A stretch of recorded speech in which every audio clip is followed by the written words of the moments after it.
10월 13일 주일 밤 예배를 시작하도록 하겠습니다. 땅과 거기에 충만한 것과 세계와 그 가운데 사는 자들은 다 여호와의 것이로다. 여호와께서 그 터를 바다 위에 세우시며 강물 위에 건설하시도다. 여호와의 산에 오를 자가 누구며 그의 거룩한 곳에 살 자가 누구인가?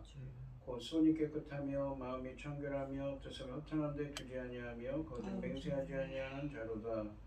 그는 여호와께 복을 받고 그원의 하나님께 의를 얻으리니 이는 여호와를 찾는 족속이요 야곱의 하나님의 얼굴을 구하는 자로다. 아멘. 저희들을 창세전에 택정하시고 여기까지 인도해 주신 주님 감사드립니다. 오늘 예배 가운데 임재하여 주시고 이 예배가 신령과 진정으로 드려지는 예배가 되게 하여 주시옵소서. 이 모든 말씀 거룩하신 예수님의 이름으로 기도드리옵나이다. 아멘. 사도신경 하심으로 신앙 고백하시겠습니다. 전능하사 천지를 만드신 하나님 아버지를 내가 믿사오며 그 외아들 우리 주 예수 그리스도를 믿사오니 이는 성령으로 잉태하사 동정녀 마리아에게 나시고 본디오 빌라도에게 고난을 받으사 십자가에 못 박혀 죽으시고 장사한 지 사흘 만에 죽은 자 가운데서 다시 살아나시며 하늘에 오르사 전능하신 하나님 우편에 앉아 계시다가 저리로서 산자와 죽은 자를 심판으로 오시리라. 성령을 믿사오며 거룩한 공예와 성도가 서로 교통하는 것과 죄를 사하여 주시는 것과 몸이 다시 사는 것과 영원히 사는 것을 믿사옵나이다. 아멘. 찬송 488장입니다. 이 몸의 소망은가 우리 주 예수뿐일세. 우리 주 예수밖에는 믿음이 아주 없도다. 주 나의 반석이시니 그 위에 내가 서리라. 그 위에 내가 서리라. 무섭게 바람 부는 밤 물결이 높이 설렐 때 우리 주 크신 은혜에 소망의 닻을 주리라. 주 나의 반석이시니 그 위에 내가 서리라. 그 위에 내가 서리라. 세상에 믿던 모든 것 끊어질 날 되어도 구주의 언약 믿사와 내 소망 더욱 그리라. 주 나의 반석이시니 그 위에 내가 서리라. 그 위에 내가 서리라. 바람은 천국 올라라. 하나님 앞에 배울 때 구주의 의를 힘입어 어여시 바로 서리라. 주 나의 반석이시니 그 위에 내가 서리라.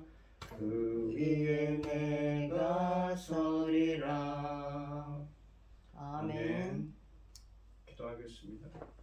할렐루야. 여호와께 감사하라. 그는 선하시며 그 인자하심이 영원하미로다. 누가 능히 여호와 권능을 다 말하며 주께 받으실 찬양을 다 선포하랴. 정의를 지키는 자들과 항상 공의를 집행하는 자는 복이 있도다. 여호와여 주의 백성에게 베푸시는 은혜로 나를 기억하시며 주의 구원으로 나를 돌보사 내가 주의 택하신 자가 항상 형통함을 보고 주의 나라의 기쁨을 나눠 가지게 하여 하사 주의 유산을 자랑하게 하소서. 아멘. 천지 만물을 지으신 전능하신 하나님 아버지, 어리석고 보잘것없는 저희를 자녀 삼으시고 아버지의 그 크신 사랑 가운데 살아가게 하심을 감사드립니다. 전능하신 하나님 아버지, 지금은 아버지 하나님께서 천금 같은 귀한 열매를 받을 열매거들 선포한 시대를 선포하셨사오니 전능하신 하나님 아버지, 그 천금 같은 열매들이 넉넉히 나올 수 있게 도와주시옵소서. 전능하신 하나님 아버지, 이 중대한 시대에 저희 나라 세상 나라까지 세워주셨사오니 아버지 하나님, 이 나라를 전쟁으로부터 모든 재난으로부터 지켜주시고 아버지 그 기쁘신 뜻대로 아버지 원하시고 기뻐하신 뜻이 다 이루어질 수 있는 이 민족이 될 수 있도록 되기를 간절히 소원하오며 아버지 하나님 열매 거둘 이 시대에 당신의 사랑하는 종 열매 거둘 말씀을 들고 강단에 서게 하셨사오니 이 말씀으로 말미암아 아버지께서 받으실 천금 같은 열매들이 넉넉히 나올 수 있기를 간절히 소원하옵고 이 모든 말씀 엉망죄악 가운데서 우리를 구원하여 주신 예수 그리스도 이름으로 기도드리옵나이다. 아멘. 오늘 함께 하실 하나님의 말씀은 시편 11편 1절로 7절까지 말씀입니다. 시편 11편 1절로 7절입니다. 제가 먼저 읽겠습니다. 내가 여호와께 피하였거늘 너희가 내 영혼에게 새같이 내 산으로 도망하라 함은 어찌함인가. 악인이 활을 당기고 화살을 시에 먹이며 마음이 바른 자를 어두운 데서 쏘려 하는도다. 터가 무너지면 의인이 무엇을 하랴. 여호와께서는 그 성전에 계시고 여호와 보좌는 하늘에 있으며 그의 눈이 인생을 통촉하시고 그 안목이 그들을 감찰하시도다. 여호와는 의인을 감찰하시고 악인과 폭력을 좋아하는 자를 마음에 미워하시도다. 악인에게 그물을 던지시리니 불의와 유황과 태우는 바람이 그들의 잔에 소득이 되리로다. 여호와는 의로우사 의로운 일을 좋아하시나니 정직한 자는 그의 얼굴을 배우리로다. 아멘. 찬송가 400장입니다. 험한 시험 물속에서 나를 건져주시고 노한 풍랑 지나도록 나를 숨겨주소서. 주여 나를 돌아보사 고이 품어주시고 험한 풍파 지나도록 나를 숨겨주소서. 권세 능력 무한하사 모든 시험 이기고 풍랑까지 다스리는 주님 앞에 비오니 주여 나를 돌보시사 고이 품어주시고 험한 풍파 지나도록 나를 숨겨주소서. 죄악 길에 빠진 이 몸 캄캄한 데 헤매며 부르짖는 나의 원 들으소서 내 주여. 주여 나를 돌보시사 고이 품어주시고 험한 풍파 지나도록 나를 숨겨주소서. 아멘.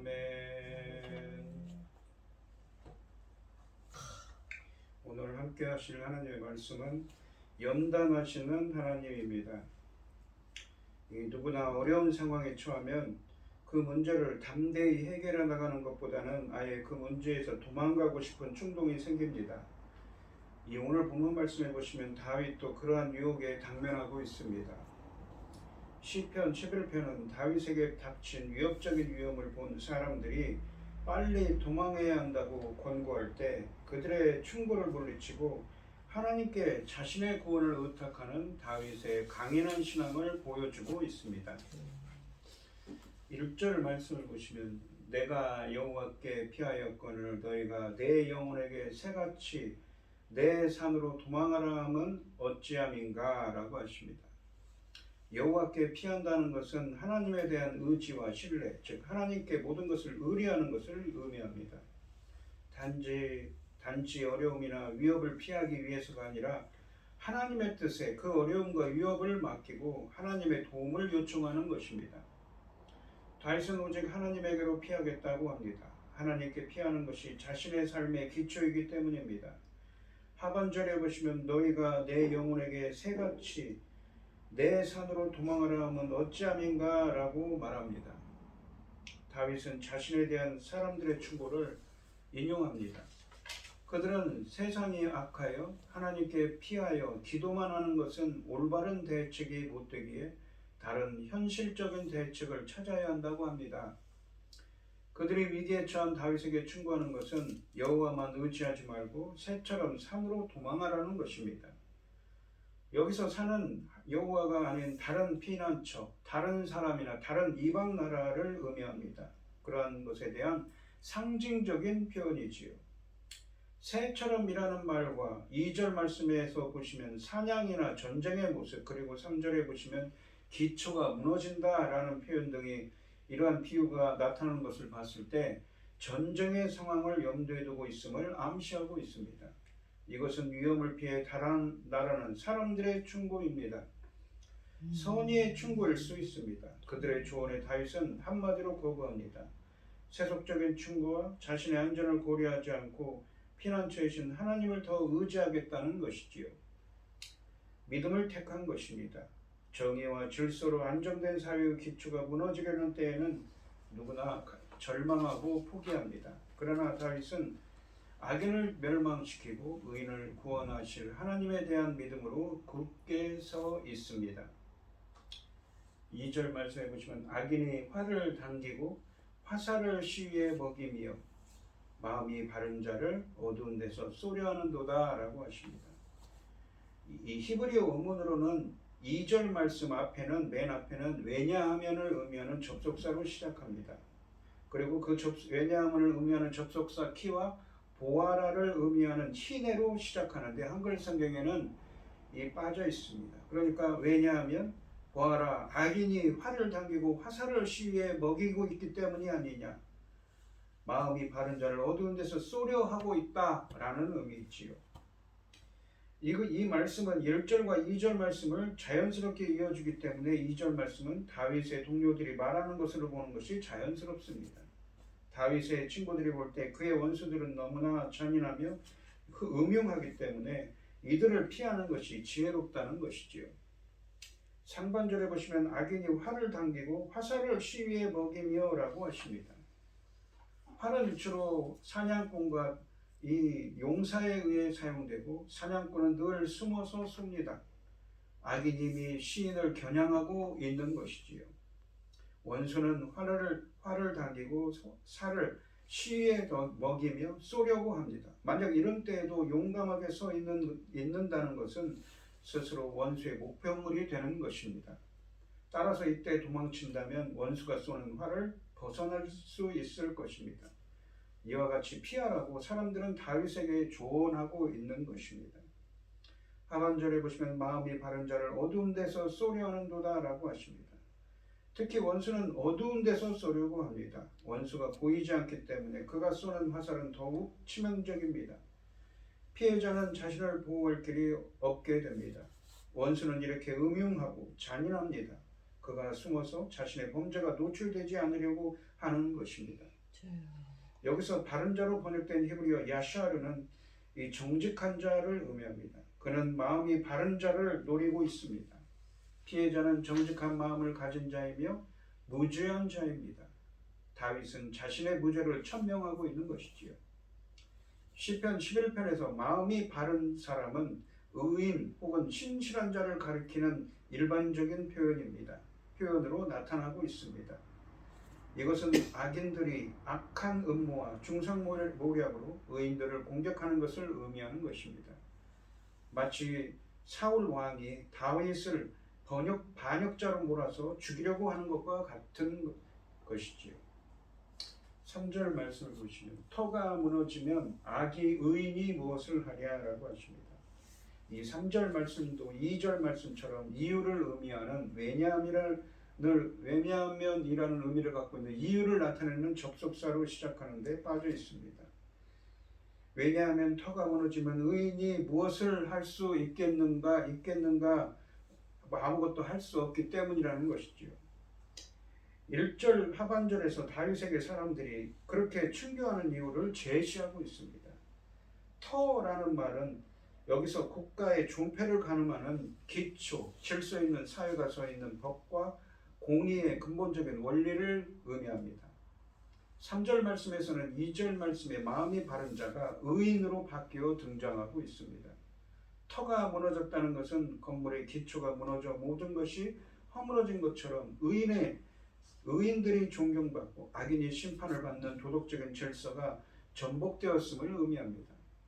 도덕적 질서가 파괴된 상황입니다. 악인들이 득세하고 의인들이 그들에게 압제를 당하는 상황입니다. 악인의 횡포 때문에 법과 질서가 무너지고 도덕과 윤리가 땅에 떨어지며 공의와 진실이 뿌리째 흔들립니다. 의인이라 할지라도 어찌할 수 없는 순간인 것이지요.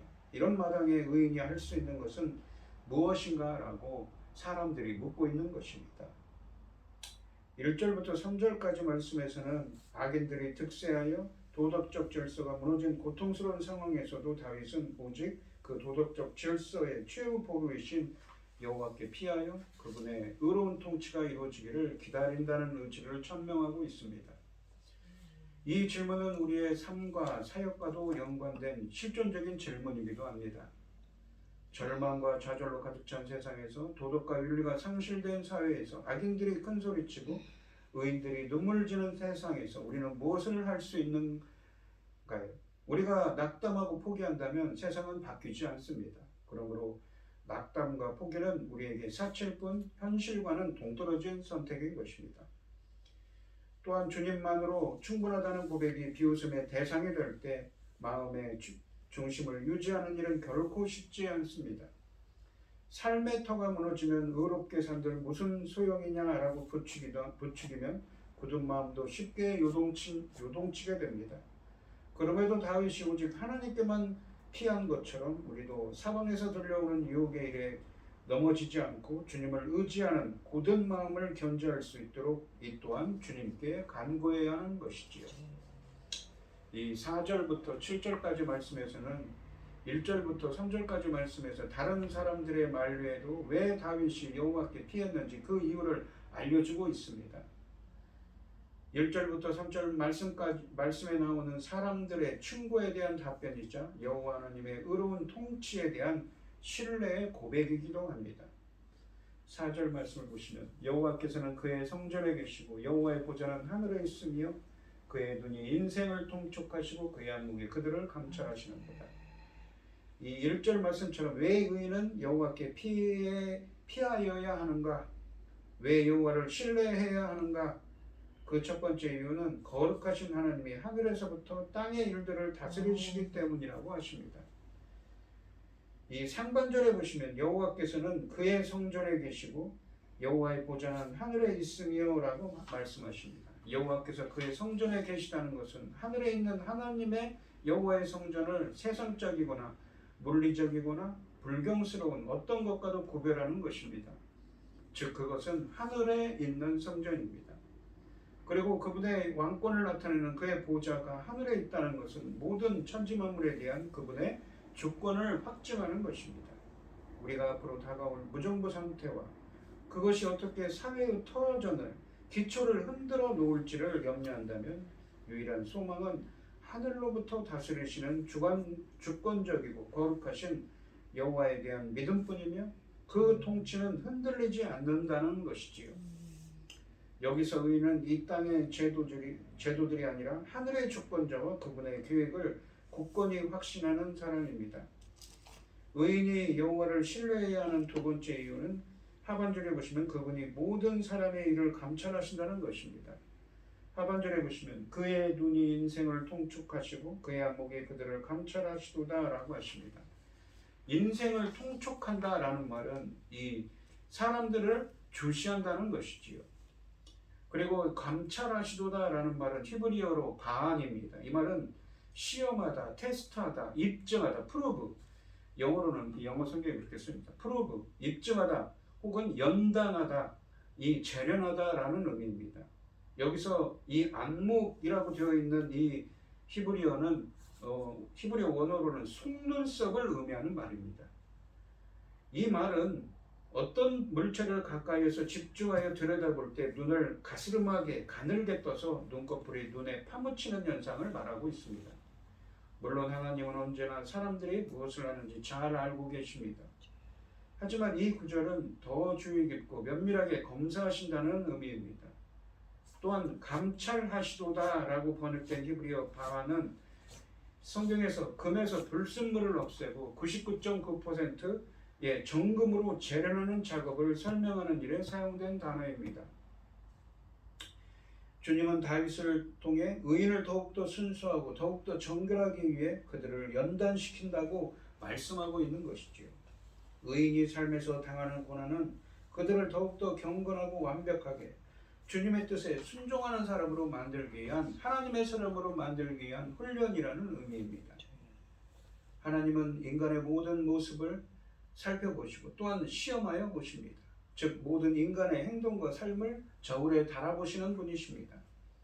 다윗은 여호와께서 그의 모든 행동을 알고 계실 뿐만 아니라 그 행동들을 테스트하시고 계시다는 것도 알았습니다. 그렇기에 그는 자신이 두려움이 아닌 믿음으로 행동하고 있다는 것을 확실히 밝히고 있는 것이지요. 1절부터 3절까지 말씀에서 다윗은 사람들이 자신에게 피하려고 한다고 합니다. 피하라고 한다고 합니다. 악인들이 죽이려는 위험한 상황에 처해 있기 때문이지요. 그는 이 위협적인 상황을 회피하지 않으면서 어떻게 이 위기에서 벗어날 수 있는가요? 다윗은 비록 원수들이 숨어서 그를 노리고 있지만 하나님은 모든 사람들의 일거수일투족을 보고 계심을 고백하고 있습니다.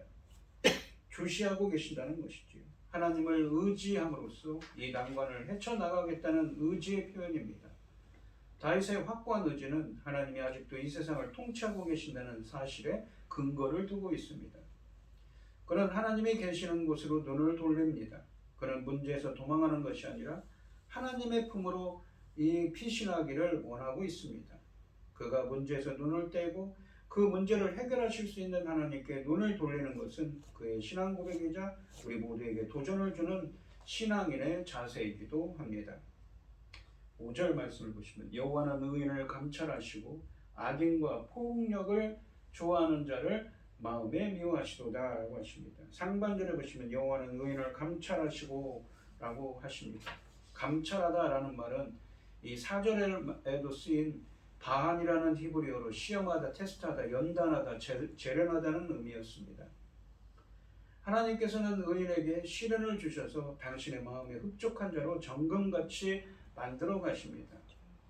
의인에 관해서는 하나님이 그들을 감찰하고 연단하신다는 것만 되풀이되고 있습니다. 그러므로 이 맥락에서 본다면 여호와는 무정부 상태와 핍박의 위협으로 다윗의 믿음을 시험하고 연단하셨습니다.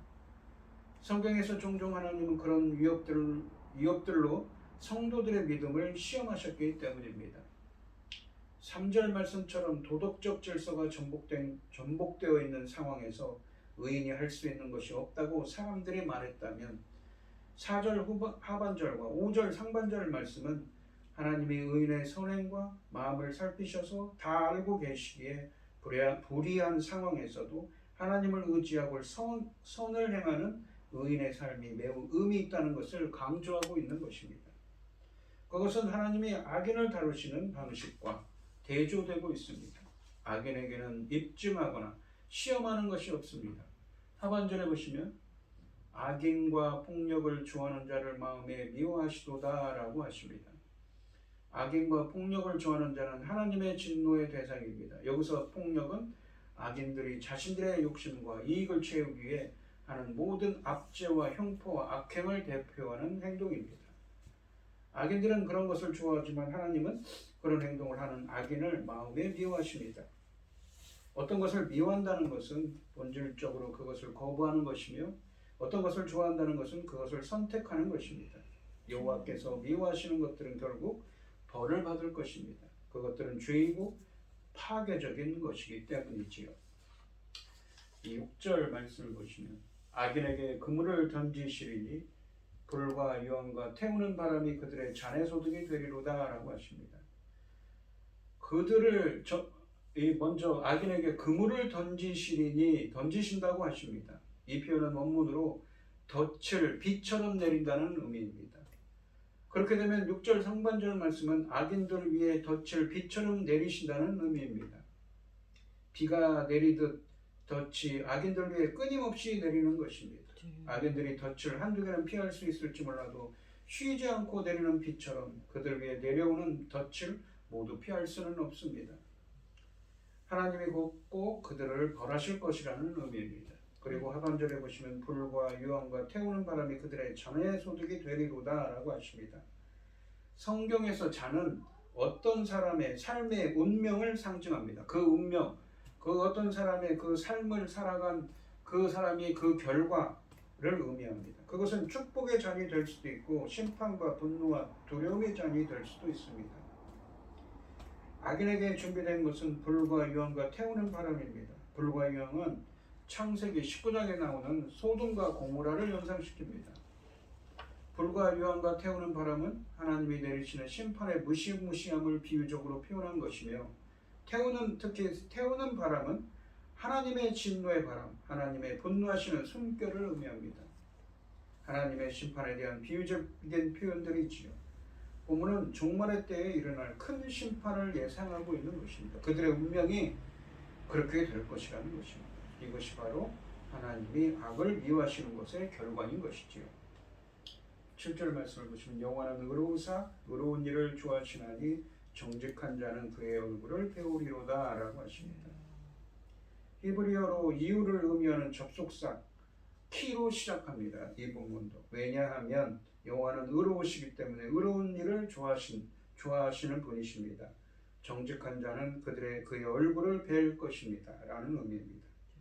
다윗이 6절 말씀처럼 하나님이 악인을 반드시 심판하실 것이라는 사실을 어떻게 확신할 수 있는가요? 그것은 하나님은 의로우시며 의를 좋아하시기 때문이라고 하십니다.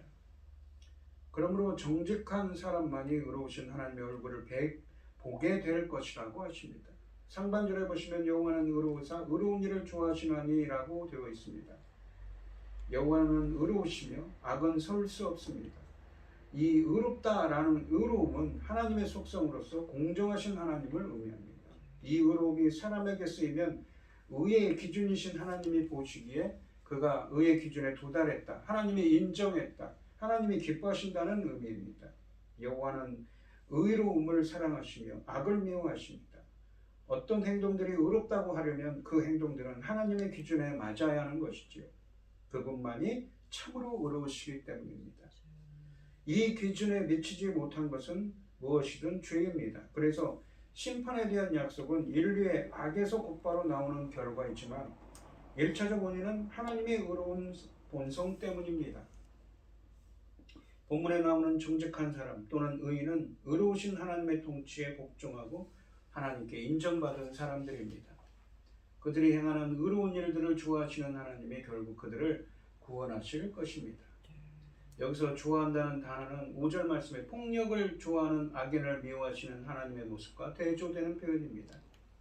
악을 좋아하는 자들에게는 명백하게 심판을 통해 악에 대한 마음을 표현하시지만 고난 가운데서도 의를 행하는 자들의 의로움에 대해서는 구원을 통해 좋아하심을 표현하신다는 것입니다. 하반절에 보시면 정직한 자는 그의 얼굴을 배우리로다 라고 하십니다.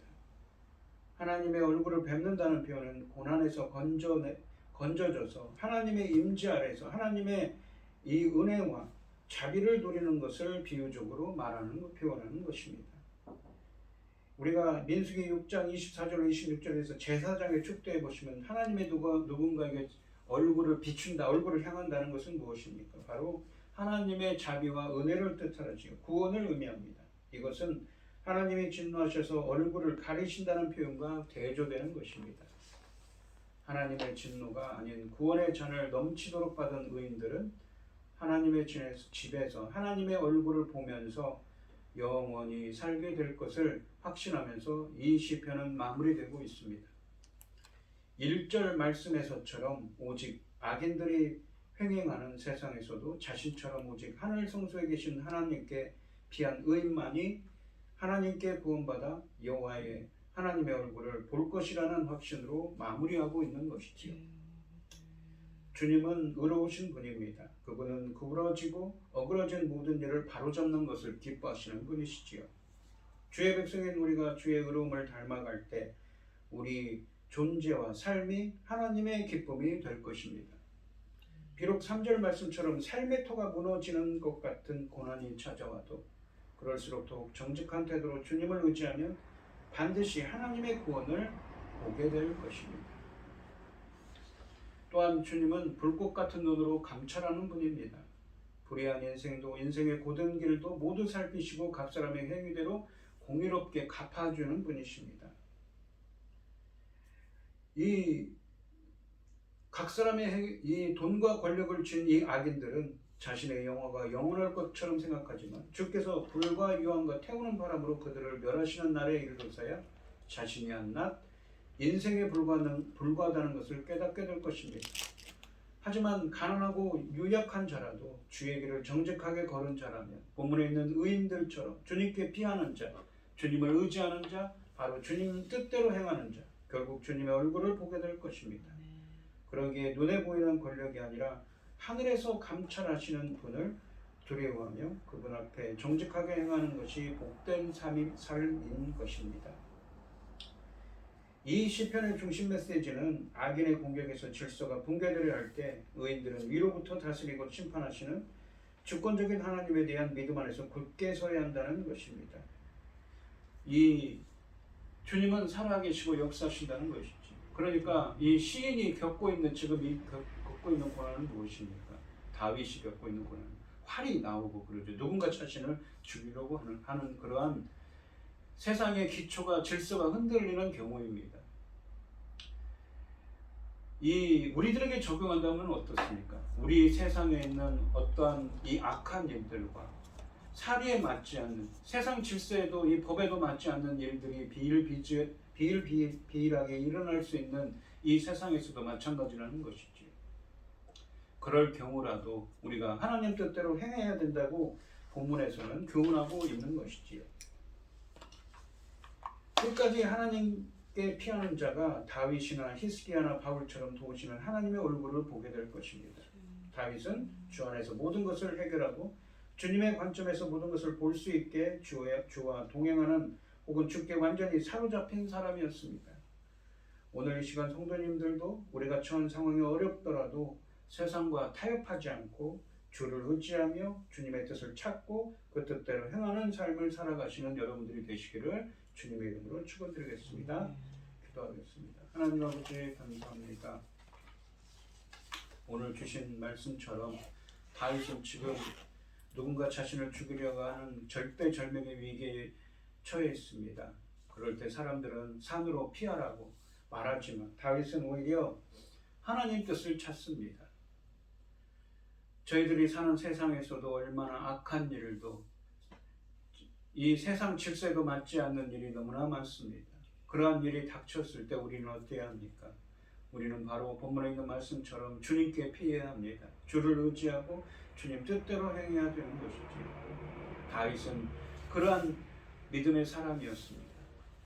다윗은 하나님께서 천지만물을 감찰하시고 모든 것을 심판하신다는 테스트하시고 감찰하시는 분이시라는 것을 알고 있었습니다. 의인들이 당하는 고난도 바로 하나님께서 99.9%의 정금처럼 연단하시는 재련하는 과정이라는 것을 알고 있었습니다. 그렇기 때문에 하나님만을 바라봅니다. 저희들도 다윗처럼 믿음을 주셔서 이러한 우리가 우리의 생각대로 우리의 능력을 할 수 없는 상황 가운데서도 하나님을 향한 믿음을 지킬 수 있는 주님을 의지하는 자가 될 수 있도록 역사하여 주시옵소서. 이 모든 말씀 거룩하신 예수님의 이름으로 기도드리옵나이다. 아멘. 축도하심으로 오늘 예배를 마치겠습니다.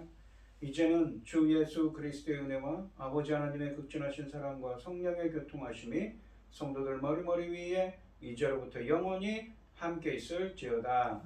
아멘.